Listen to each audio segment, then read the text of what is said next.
Welcome to health file. ఎముకలకి కండరాలకి సంబంధించిన సమస్యలు ఎలా ఉంటాయి? ఎముకలకి సంబంధించిన ఇన్ఫెక్షన్స్ సర్జరీస్ అయిన వాళ్ళలోనే ఉంటుందా, లేకపోతే బోన్ ఇన్ఫెక్షన్స్ ఎవరిలైనా వచ్చే రిస్క్ ఉంటుందా? బోన్కి సంబంధించిన కణితులు ఎవరిలో ఎక్కువగా ఉంటాయి? లక్షణాలు ఎలా ఉంటాయి? ఆ లక్షణాల్లో మరి ఒకవేళ బినైన్ అయితే క్యాన్సరస్ అయితే ఏమన్నా తేడాలు ఉంటుంటాయా? ట్రీట్మెంట్స్ ఎలాంటివి ఉంటాయి? బోన్కి సంబంధించిన ట్రీట్మెంట్స్ చేసినప్పుడు లింబ్ సాల్వేజ్ ట్రీట్మెంట్స్ ఎలాంటివి అందుబాటులోకి వచ్చాయి? వీటిలో వచ్చిన అడ్వాన్సెస్ ఎముకలకి కండరాలకి సంబంధించిన ట్రీట్మెంట్స్ గురించి వివరాలు అందించడానికి మన తెలుగు రాష్ట్రాల్లోనే మొట్టమొదటి ఆర్థో ఆంకాలజిస్ట్ అయిన డాక్టర్ శ్రీనివాస్ బి కిషోర్ గారు మనతో ఉన్నారు. ఆయన అడిగి మరిన్ని విషయాలు తెలుసుకుందాం. అమోర్ హాస్పిటల్స్ నుంచి ఉన్నారు. నమస్తే sir, welcome to the show. Good afternoon అండి. Good afternoon. అంటే ఎముకలకి సంబంధించిన సమస్యలు అంటే ఎక్కువగా ఏవి చూస్తూ ఉంటారండి? సో జనరల్గా ఎముకలకు వచ్చే సమస్యలు అంటే number one first knee pains, back pains is the 50% of orthopaedic ప్రాక్టీస్లో మనకి కామన్గా చూసేది knee pain and back pain అండి. దాని తర్వాత మన మెడమ దగ్గర నొప్పి, neck pain, these are something which are commonly seen. But coming on to ఇవి నేను ట్రీట్ చేసే ప్రాబ్లమ్స్ ఏవైతే ఇవి కొంచెం రేర్ ప్రాబ్లమ్స్ కాకపోతే ఇవి these are very difficult problems and ఇలాంటి ప్రాబ్లమ్స్ని నెగ్లెక్ట్ చేయకూడదు. లైక్ ఇప్పుడు ఈ కణితులు అనేది probably you can put it as around 2% of the total population. That is the rarity of అంత రేర్గా ఉంటుంటాయి. దాంట్లో majority of the tumours are basically benign tumours, అంటే మామూలు కణితిలో అంటుంటారు కదా. సో అలాంటిది క్యాన్సర్లు ఇంకొంచెం అరుదుగా ఉంటాయి. కాకపోతే ఇవి కొంచెం డేంజరస్గా ఉంటాయి అండ్ ఇది ప్రాణాపాయం కూడా అయ్యే అవకాశం ఉంటుంది. ఇఫ్ ట్రీట్మెంట్ కరెక్ట్గా దాన్ని కరెక్ట్ స్టేజ్లో మనం పసిగొట్టి దాన్ని ట్రీట్మెంట్ చేసుకుంటే ఫుల్ ట్రీట్మెంట్ అయిపోతుంది. బట్ ఇఫ్ యూ నెగ్లెక్టెడ్ దాన్ని కొన్ని ప్రాబ్లమ్స్ వచ్చే అవకాశం ఉంటాయి. Next type of problems what I deal with is something called trauma. అంటే ఇంజురీస్, ఏదైనా ఫ్రాక్చర్స్ అవుతుంటాయి. దాంట్లో కూడా ఏంటంటే పెల్విక్ ట్రామా లేదా వెసల్స్ కట్ అవుతుంటాయి, అంటే రక్తనాళాలు కట్ అవుతూ ఉంటాయి ట్రామాలో, హై రోడ్ ట్రాఫిక్ యాక్సిడెంట్స్లో. సో ఇలాంటి కాంప్లెక్స్ కేసెస్ అంటే కొన్నిసార్లు ఏమైతే బోన్ పీసెస్ మొత్తం బయటికి పడిపోతుంటాయి, బయటికి వెళ్ళిపోతుంటాయి. సో అలాంటి కేసెస్ని యాంపుటేషన్ చేయకుండా వాటిని జాగ్రత్తగా సర్జరీ చేసి, లింబ్ సాల్వేజ్ సర్జరీ చేసి అక్కడ మన కాళ్ళని కానీ చేతులు కానీ బచాయించి దాని తర్వాత దానికి ఫుల్ ఫంక్షన్ తీసుకొచ్చే కేపబిలిటీ అనేది మా టీమ్ అమోర్ హాస్పిటల్లో headed by me and plastic surgeon and other microvascular surgeons, వీళ్ళందరూ కలిపి ఇలాంటి కాంప్లెక్స్ కేసెస్ చేస్తూ ఉంటాం. అంటే ఆర్థో ఆంకాలజీ అనేది మీరు ఫస్ట్ టైం తెలుగు రాష్ట్రాల్లో ఇంట్రడ్యూస్ చేశారు. ఒక ఆర్థో ఆంకాలజిస్ట్గా అంటే మీరు ఎందుకు అవ్వాలనుకున్నారు? ఏంటి అంటే ఒక ఆంకాలజిస్ట్కి మీకు ఏంటి డిఫరెన్సెస్? సో ఆర్థోపెడిక్ ఆంకాలజీ అంటే ఇప్పుడు ఆర్థోపెడిక్స్లో ఒక సూపర్ స్పెషాలిటీ అనుకోండి.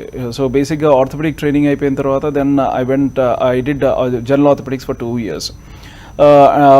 సో ఈ ఆర్థోపెడిక్ ట్రైనింగ్ నాది కేఎంసీ మణిపాల్లో అయింది. అది 2002 బ్యాచ్ నాది. సో అప్పుడే మా బాస్ ఒకరు ట్యూమర్ సర్జరీస్ చేసేవాళ్ళు. So I was very much influenced. And అంతకుముందు ఏంటంటే one of my aunt actually suffered from some ovarian cancer and అది స్టేజ్ 4 డిసీజ్ అయ్యి దాని తర్వాత బోన్స్కి స్ప్రెడ్ అయ్యి దెన్ తను చనిపోవడం జరిగింది. అప్పుడు I had a feeling that I had to do something about the cancers. So బేసిక్గా I had seen her suffering in that last stage 4 time. She could not walk, she was bedridden anta. So it was a little bit sentimental thing that okay, let me do something for these patients at least. Ante tanu etlante oka stage lo asalu toilet kuda vellakpoyedi ante it's everything was because she had multiple bone metastasis. So then I thought that okay fine, at least ilanti patients ki see my aunt also knew that it's a stage 4 cancer, తను చనిపోతుందని తనకు కూడా తెలుసు. కాకపోతే ఒక స్టేజ్లో తను even తినడం తాగడం మానేసింది. ఎందుకంటే టాయిలెట్కి కూడా తను ఎవరికైనా హెల్ప్ అడగాలి కాబట్టి. సో అప్పుడు then I thought that let us do something for improving the quality of life for these patients. ఎన్ని రోజులు బతుకుతాము అనేది అది పక్కన ఉన్నా కానీ ఎలా బతుకుతాము అనేది చాలా ఇంపార్టెంట్. అది especially when you deal with these stage 4 stage 3 cancers ఉన్న పేషెంట్స్కు డీల్ చేసేటప్పుడు క్వాలిటీ ఆఫ్ లివింగ్ అంటే బేసిక్ ఎమ్యూనిటీస్ ఏంటంటే basic things for any human being or any patient is వాళ్ళ తినడం తాగడం చేసి వాళ్ళ టాయిలెట్ వాళ్ళు పోవడం అట్లీస్ట్ చాలా important. So that is something what compel me or that inspired me to do something, అంటే to do pick up orthopaedic oncology. And I'm at least proud to say that hundreds of cases I've operated, and I've trained a lot of people. చాలా మంది నా దగ్గర ట్రైనింగ్కి వస్తారు for learning orthopaedic oncology. I give a lot of lectures in medical colleges and conferences. So the ఇన్స్పిరేషన్లో కూడా ఇంకా చాలామంది ఆర్థోపెడిక్ ఆంకాలజీ తీసుకొని ఇలాంటి ట్రీట్మెంట్ని ఈవెన్ ఫర్దర్ డౌన్ ఇంకా అంటే బయట కూడా చేస్తున్నారు. So I'm very happy for that actually. Okay, అంటే మోర్ ఓవర్ చాలా రకాల క్యాన్సర్స్ మెటాస్టాసిస్లో బోన్స్కే ఎక్కువగా స్ప్రెడ్ అవుతూ ఉంటాయి కదండి. సో 80% ఆఫ్ ఎనీ క్యాన్సర్స్, ఇప్పుడు whether it is breast, from abdomen అంటే లంగ్ క్యాన్సర్ దగ్గర నుంచి బ్రెస్ట్ క్యాన్సర్ దాకా any cancer, 80% of them go to the bone by the time they reach their final stage and all. So మనము ఈ బోన్కి పాకడం అనేది స్టేజింగ్. సో బేసిక్గా బోన్కి పాకిందంటే it is in stage 3 or stage 4. So it's already gone there. So ఇలాంటి పేషెంట్స్ని అన్ఫార్చునేట్గా ఏంటంటే these are not straightforward కేసులు కావు ఇవి.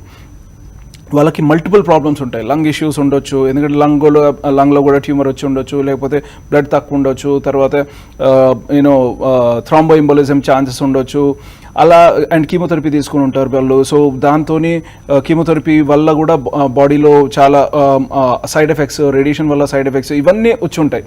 సో ఇలాంటి పేషెంట్స్ని అన్ప్లాన్డ్గా సర్జరీ చేస్తే వాళ్ళకి మోర్టాలిటీ అండ్ మోబిడిటీ అంటే ఆన్ టేబుల్ ఈవెంట్స్ కూడా అయ్యే ఛాన్సెస్ చాలా ఎక్కువగా ఉంటాయి. అందుకని ఇది స్పెషలైజ్ సెంటర్స్లో వేర్ ఈవెన్ ఎనస్థీసియా టీం దగ్గర నుంచి క్రిటికల్ కేర్ టీం దాకా, తర్వాత బ్లడ్ బ్యాంక్ దగ్గర నుంచి సర్జన్ దాకా ఎక్స్పీరియన్స్ ఉన్న వాళ్ళ దగ్గర చేసుకుంటే స్ట్రైట్ ఫార్వర్డ్ సర్జరీ, అంటే straight forward treatment, next day the patient walks అలా ఉంటుంది. బట్ అండర్ ప్రిపేర్డ్గా వెళ్తే కాంప్లికేషన్స్ ఎక్కువగా ఉంటాయి. ఓకే, అంటే అమోర్ హాస్పిటల్స్లో ఆర్థో ఆంకాలజీ అంటే మీరు బాగా వెళ్ళినవును, అంటే క్యాన్సర్ కేసెస్ బాగా డీల్ చేస్తుంటారు, బినైన్ కేసెస్ అయినా డీల్ చేస్తుంటారు, అంటే ట్రామా కానీ పీడియాట్రిక్ ఇష్యూస్ కానీ ఇంకా ఏమన్నా జాయింట్ రిప్లేస్మెంట్స్ ఇవన్నీ కూడా ఉంటుంటాయి. Yeah so orthopaedic oncology is what I do along with నేను దాంతోపాటు నేను ఇందాక చెప్పినట్టుగా pelvic trauma and high and trauma చేస్తుంటాను. దాని తర్వాత రివిజన్స్ జాయింట్ చేస్తుంటాను, అంటే జాయింట్ రిప్లేస్మెంట్ చేసిన తర్వాత ఫెయిల్ అవుతూ ఉంటాయి జాయింట్ రిప్లేస్మెంట్స్. అది ఇన్ఫెక్షన్ కావచ్చు, లేకపోతే మెకానికల్ ఫెయిల్యూర్ కావచ్చు, లోపల లూజ్ అయిపోవచ్చు. సో అలాంటి పేషెంట్స్ని we do those kind of cases. Yes, so basically the salvage cases, what we call it as salvage cases, west lo dini extreme orthopedics antam.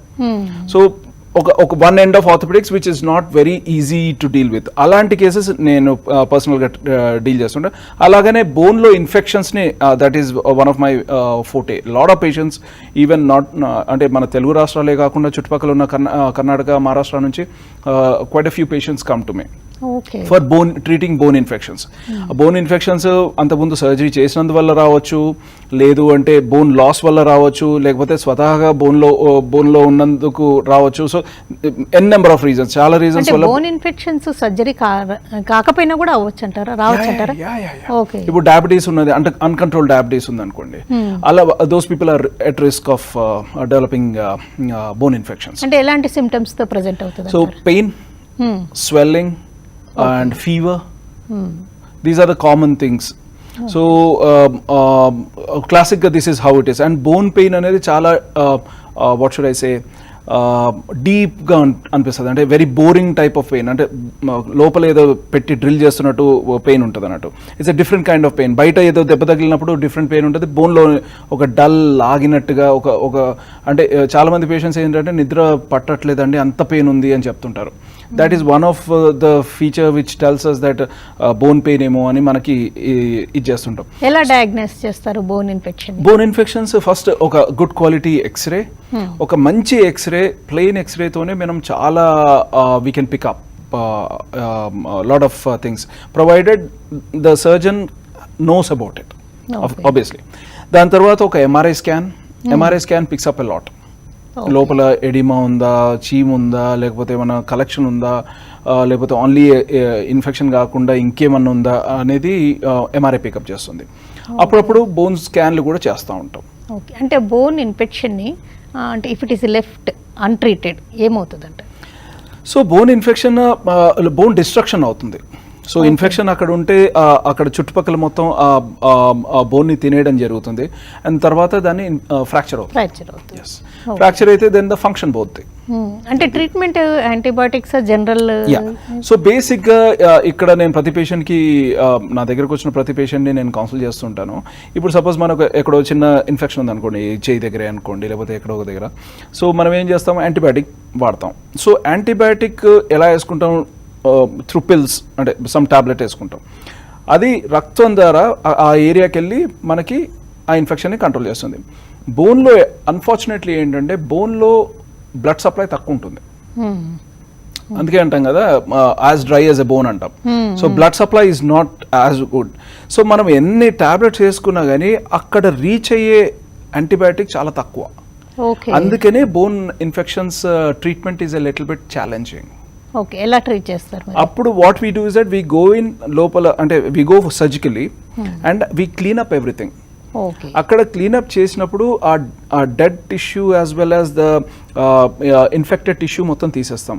And also ఏం చేస్తామంటే ఆ blood supply వచ్చేదాకా, అంటే మనం native bone నుంచి blood supply వచ్చేదాకా మొత్తం ఆ బోన్ని క్లీన్ చేస్తాం.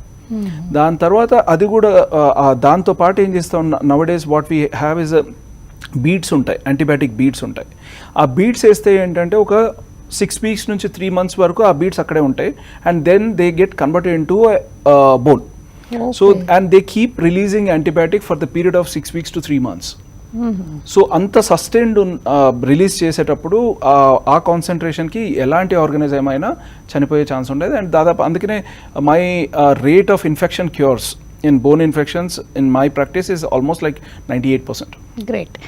షార్ట్ బ్రేక్ తీసుకుందాం అండి. బ్రేక్ తర్వాత ఎముకలకి కండరాలకి సంబంధించిన కణితులు క్యాన్సరస్ అయినా నాన్ క్యాన్సరస్ అయినా ట్రీట్మెంట్ ఎలా ఉంటుంది, ఒకవేళ క్యాన్సరస్ ట్రీట్మెంట్లో అంటే ఎముక తొలగించినప్పుడు లింబ్ని ఎలా సేవ్ చేస్తుంటారు, సాల్వేజ్ ట్రీట్మెంట్స్ ఎలా ఉంటుంది? Welcome back to health file.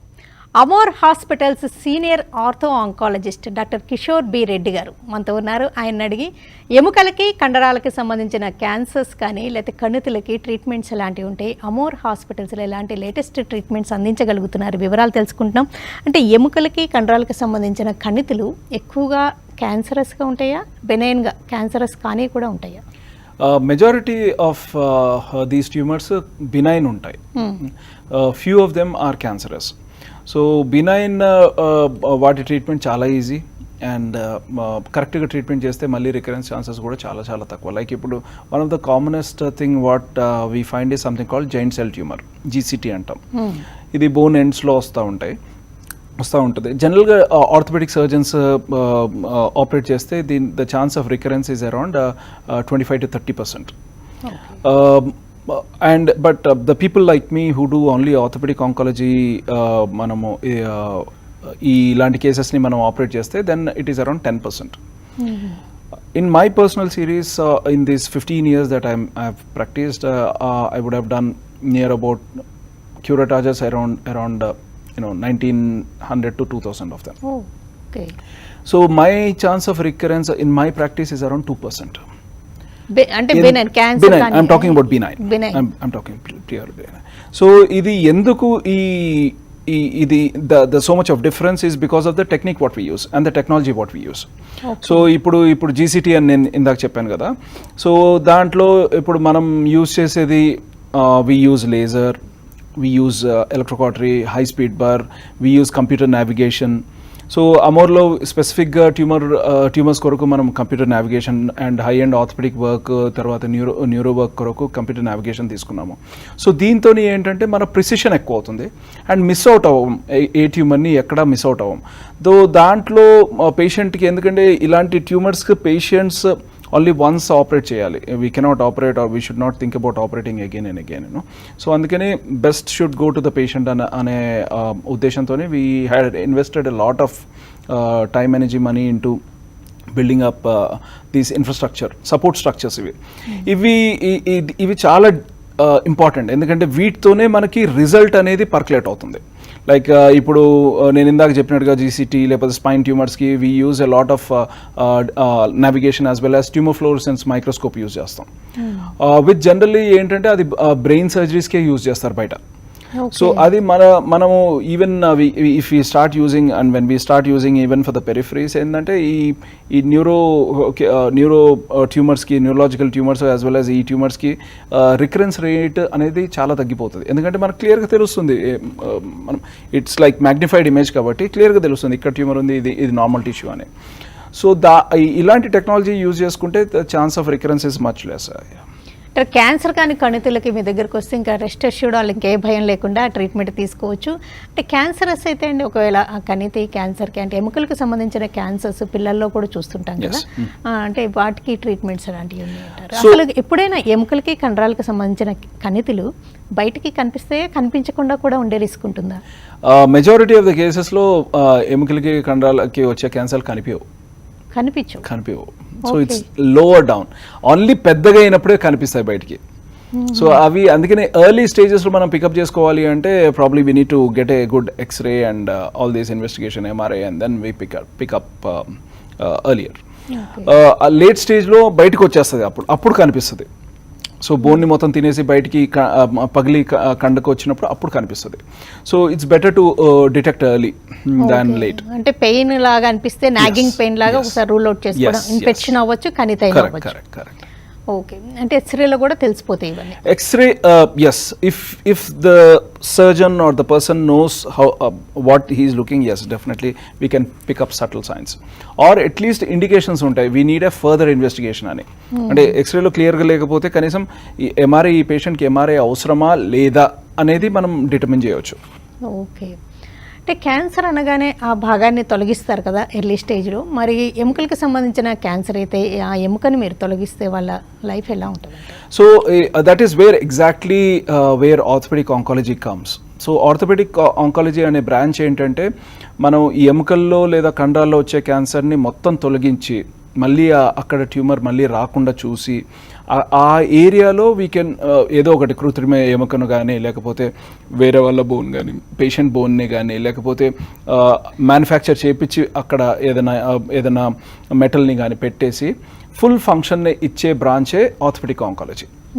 So we have various modalities, అంటే చాలా ఆప్షన్స్ ఉంటాయి. ఒకటి ఇందాక నేను చెప్పినట్టు కృత్రిమ ఎముక అంటే ప్రాస్థెసిస్ పెట్టవచ్చు లోపల, and which will run for very long time, 10, 15, 20 years వరకు రన్ అయ్యే ఇంప్లాంట్స్ వచ్చాయి ఇప్పుడు. తర్వాత వేరే వాళ్ళ బోన్ పెట్టవచ్చు, లేదు పేషెంట్ ఓన్ బోన్ పెట్టవచ్చు, లేదంటే నేల్ సిమెంట్ స్పేసర్ పెట్టవచ్చు, లేదా ప్లేట్తో కన్స్ట్రక్ట్ చేసి పెట్టవచ్చు. So they are so many options that we have. And a option better అనేది ఆ పేషెంట్ ఆ ఎనాటమీ, అంటే ఏ ఏరియా ఆఫ్ బోన్ని మనం రీప్లేస్ చేస్తున్నామో, ఎలా ఉంది సరౌండింగ్ టిష్యూ అదంతా ఎలా ఉందో చూసుకొని దాన్ని బట్టి best option we can give it to the patient. అప్పుడప్పుడు ఏం చేస్తామంటే ఈ బోన్ని తీసేసి దాన్ని రేడియేషన్ ఇచ్చేసి అదే బోన్ని తీసుకొచ్చి మళ్ళీ పెడతాం. సో క్యాన్సర్ బోన్ని రేడియేట్ చేసేసి తీసుకొచ్చి పెడతాం. So that becomes the best graft for the patient. అక్కడ ఆ బోన్ లాగా కన్వర్ట్ అయిపోతుంది, ECRT, దాన్ని ECRT అంటాం.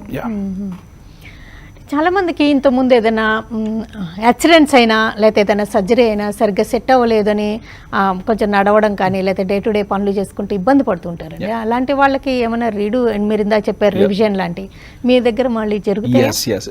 This is one majority of the cases or many cases they come to us because ఇప్పుడు నాతో పాటు they are 2-3 colleagues of mine who do a lot of work.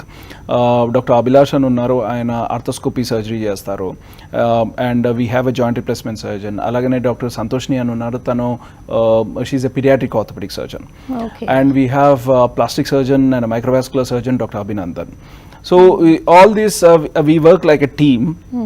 And ఇందాక మీరు చెప్పినట్టుగా ఫెయిల్డ్ ఆర్థోపెడిక్స్ కిందకు వస్తుంది. So we call it as failed orthopaedics, where ఇప్పుడు అంతకుముందు ఎక్కడైనా సర్జరీ చేసుకున్నా కానీ లేకపోతే అది వర్కౌట్ అవ్వక అక్కడ బోన్ హీల్ కాకపోవడము, లేదంటే కాంప్లికేషన్స్ రావడము, ఇన్ఫెక్షన్స్ రావడము, ఇలాంటివి ఏమన్నా వస్తే then they come to us and then we treat the patient.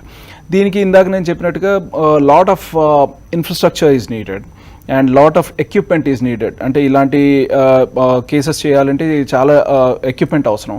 అదంతా మనం అమోర్లో we have the one of the latest machinery and equipment to treat ఇలాంటి డిఫికల్ట్ కేసెస్ని ట్రీట్ చేయడానికి.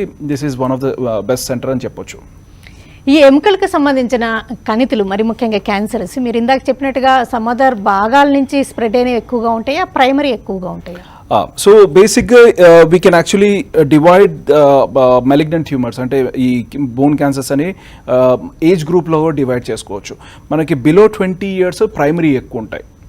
మిడ్ ఏజ్ గ్రూప్లో అంటే ఈవింగ్ సార్కోమా అండ్ ఆస్టియోసార్కోమా అనే cases first 20 yearsలో ఎక్కువగా ఉంటాయి. దాని తర్వాత మిడిల్ ఏజ్లో మ్యాలిగ్నెంట్ జీసీటీ, ఎంఎఫ్హెచ్ అనే క్యాన్సర్స్ ఉంటాయి. మళ్ళీ సెకండ్ పీక్ మనకి అబోవ్ 60 వస్తాయి. సో అబోవ్ 60లో వచ్చే cases majority of them are metastasis. ఇందాక మీరు చెప్పినట్టుగా అంటే వేరే అవయవాల నుంచి బోన్కి పాకినప్పుడు దాన్ని మెటాస్టైసిస్ అంటాం. సో నేను ఫస్ట్ చెప్పినాను కదా, మన మెటాస్టైసిస్ కేసెస్ వాళ్ళకి one of the reason why I took up orthopedic oncology is because of my aunt who went into metastasis. So uh metastasis patients are to be dealt in a different way. ఎందుకంటే వాళ్ళకి చాలా comorbidities ఉంటాయి. Bed ridden ఉంటారు, all treatment already తీసుకుని ఉంటారు. So body weak అయిపోయి ఉంటుంది, financially and socially బాగా ఎగ్జాస్ట్ అయిపోయి ఉంటారు. సో ఇలాంటి పేషెంట్స్ని we treat with lot of NGOs కూడా సపోర్ట్ చేస్తుంటారు మనకి. సో దాంతో ఏంటంటే financially we can help the patient wear ever we can, how much ever we can. So help కూడా we try to do that.